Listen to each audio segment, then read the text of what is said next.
Everyone, welcome back to my new mini vlog. तो guys यहाँ पर मैं पायल तूबा निकल चुके हैं मार्केट जाने के लिए और पायल यहाँ पर अपनी आईलैश एक्सटेंशन और नेल एक्सटेंशन को फ्लॉन्ट कर रही है और कोई भी मेकअप नहीं कर रखा, इतनी ज़्यादा क्लीन लग रही है स्किन। तो तूबा यहाँ पे सड़क को एंजॉय कर रही है, खिड़की से बाहर निकल के, उसको बहुत पसंद है। तो हम लोग पहुंच गए जॉकी और यहाँ पे हम लेने वाले थे थर्मल। तो सूरज भैया चीकू के पापा की जगह साइज चेक करे क्योंकि उन दोनों को सेम ही साइज आता है। यहाँ पे तूबू मम्मी के साथ फुल मस्ती कर रही थी जॉकी के शोरूम में। यहाँ पे उसको मज़ा आ रहा था, इंजॉय कर रही थी बहुत ज़्यादा।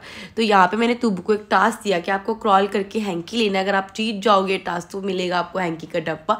तो मेरी बिटिया रानी ने ये टास्क जीत लिया और मम्मा ने उसको दे दिया हैंकी। तो यहाँ पे हमने थर्मल की जो शॉपिंग है कंप्लीट करके हम लोग निकल चुके थे चप्पल लेने के लिए। तो यहाँ पे मैंने बच्चों के लिए बहुत प्यारी प्यारी क्रॉक्स देखी और तूबू के लिए सैंडल देखी जो कि मुझे बहुत अच्छी लगी। फिर हम लोग पहुंचे एक शोरूम में, वहाँ पे हम अपने लिए कपड़े देख रहे थे क्योंकि आप लोगों को पता है हम लोग जा रहे थे वैष्णो देवी। तो हमने सोचा कंफर्टेबल से कपड़े लेते हैं। तो यहाँ पे कुछ सब्सक्राइबर्स मिल गए, उनके साथ फोटो क्लिक कराई। उसके बाद मैंने और पायल ने सेम चप्पल ली, 38 पायल का 39 मेरा। और यहाँ पे तूबू को मैं सुला रही थी, तूबू बहुत ज़्यादा थक चुकी थी तो वो मेरी गोदी में सो गई, मैं उसको गोदी में लेके सुला रही थी। तो इन दोनों हुडी के अंदर हमने ब्राउन एंड व्हाइट वाली जो हुडी है वो फाइनल कर ली, बहुत ही अच्छी लग रही थी। यहाँ से हमने कर ली शॉपिंग और मैं दिखा रही थी कि तूबू आराम से सो रही है और बस हम गाड़ी में बैठे और वापस निकल रहे थे घर की तरफ। घर आते हम लोगों ने यहाँ पे पी चाय, अयान मम्मा के साथ बैठ के मस्ती करा था। तो यहाँ पे देखा एक पार्सल ओपन किया और यहाँ पर हम लोगों को बहुत सारे विंटर के कलेक्शन आया, विंटर के क्लोथ्स है जिनकी जो क्वालिटी थी बहुत अच्छी थी।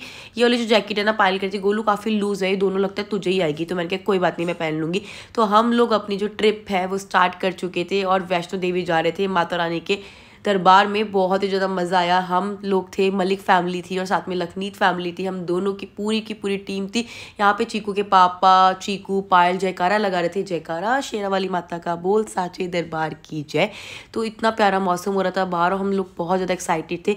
यहाँ पर मेरा हेडेक हो रहा था, मैंने सोचा एक काम करती हूँ घर से जो परांठे लेके आए ना वो खा लेती हूँ। तो मैं, चीकू के पापा, पायल, हम परांठे, गज्जक, मूंगफली सब खा रहे थे और ये गज्जक लेके आई थी चाची जी और चीकू के पापा भी इंजॉय कर रहे थे। ट्रिप पे ना को सब कुछ खाना चाहिए, कोई भी डाइटिंग नहीं करनी चाहिए क्योंकि घर जाएंगे तो डाइटिंग ऑटोमेटिकली हो जाएगी। तो गाइस हम फाइनली पहुंच गए थे होटल में और बहुत ज़्यादा थकावट हो रही थी। तो हमने सोचा है काम करेंगे, थोड़ा रेस्ट करेंगे, रेस्ट करने के बाद शावर लेंगे, फिर करेंगे माता रानी के दरबार की चढ़ाई। तो यहाँ पे बहुत सारे फ़ैन मिले, मैं फ़ोन पर बात करी थी मम्मा से कि मैं पहुँच गई हूँ, बच्चे के कर रहे हैं। और हम लोगों का इतना सारा लगेज था, कन्फ्यूज़ हो गए थे कौन सा लगेज किसका है। तो फिर सारे लगेज हमने इकट्ठे एक दूसरे के जो लगेज थे वो सारे अलग अलग करे। चीकू के पापा पायल कुछ बात कर रहे थे फ़ोन पे आई थिंक, और उसके बाद जतिन भैया, विजेंद्र भैया सब बैठे हुए थे, बस अपनी रूम की कीज़ का वेट कर रहे थे। तो फाइनली हम लोग पहुंच गए थे रूम के अंदर और बहुत ही ज़्यादा नींद आ रही थी। तो इस व्लॉग को यहीं एंड कर रहे थे और चीकू भी कह रहा था बाय बाय, मिलते हैं नेक्स्ट व्लॉग में। और हमारे जो रूम का जो व्यू था ना गाइस बहुत ही अमेजिंग था। और यहाँ पे अयान बोल रहा है पापा पापा।